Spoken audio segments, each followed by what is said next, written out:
গতকালকের আগের দিনও সে তো ঘরে লেফ কম্বলের নিচে ঘুমাইছিল। আজ কবরে আজকের রাত তারে লেফ দিয়ে দিবে কি? আজকেও তো ঠান্ডা আছে, হ্যাঁ আজও তো শীত আছে। আজ তাকে কবরে লেপ দিবে কে? কম্বল দিবে কে? বাপ।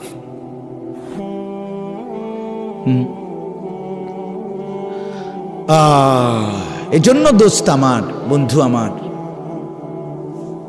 যত কিছুই আমরা স্বীকার করি আর না করি, গ্রহণ করি আর বর্জন করি, বুঝতে শিখি অথবা না বুঝি, ফাঁকিবাজি করি আর ছলছাতুরি করি, আমরা শেষ পর্যন্ত মৃত্যুকে আড়াল করা, মৃত্যুকে পাশ কাটিয়ে চলার কি সুযোগ আছে কি বাপ?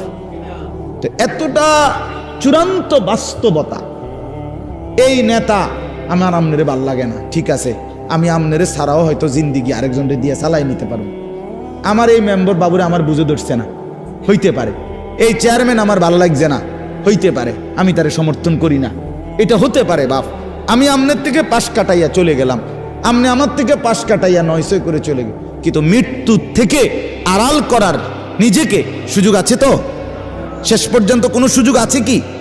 তাহলে যেটা চিরবাস্তবতা, যেটা চিরন্তন সত্য, অমোঘ সত্য, অকাট্য সত্য, চোখে দেখা একবার না দুইবার না শতবার যেই মৃত্যু আমি দেখলাম মানুষের, এত কবর এত লাশ দেখলাম, সেটা ভুলে যাওয়া কেন বন্ধু? আরে ভাইয়া কেমনে বললে বুঝতাম? কিভাবে বললে বুঝতাম? একজন বড় আলেম ছিলেন, বুজুর্গ ছিলেন, আল্লামা ইবনুল জৌজি রহমতুল্লাহ আলাই।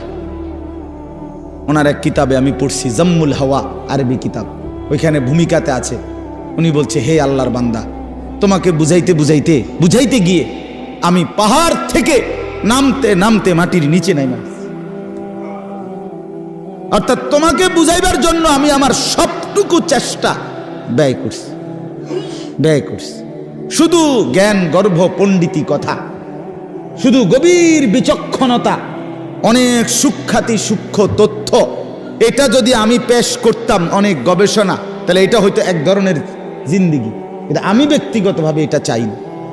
আমি চাই আমার এই উপস্থিত শ্রোতা, আমি দূরের কাউকে ধাক্কাও দেই না, অনির্দিষ্ট কাউকে খোঁচাও দেই না, আমার এই নজরের শ্রোতাগুলোকে, এরা 50 জন হোক আর 500 হোক, আমার চোখের সামনের এই নওজোয়ান বাবা ভাই, এদের কলিজার মধ্যে একটু হইলেও বিবেক নড়ানো, এর জন্য এক কথাকে যদি 10 বার না 100 বারও বলতে হয়, আমি বলতে চেষ্টা করি। এটা আমার একটা ফিকির, আমার ফিকির এটা।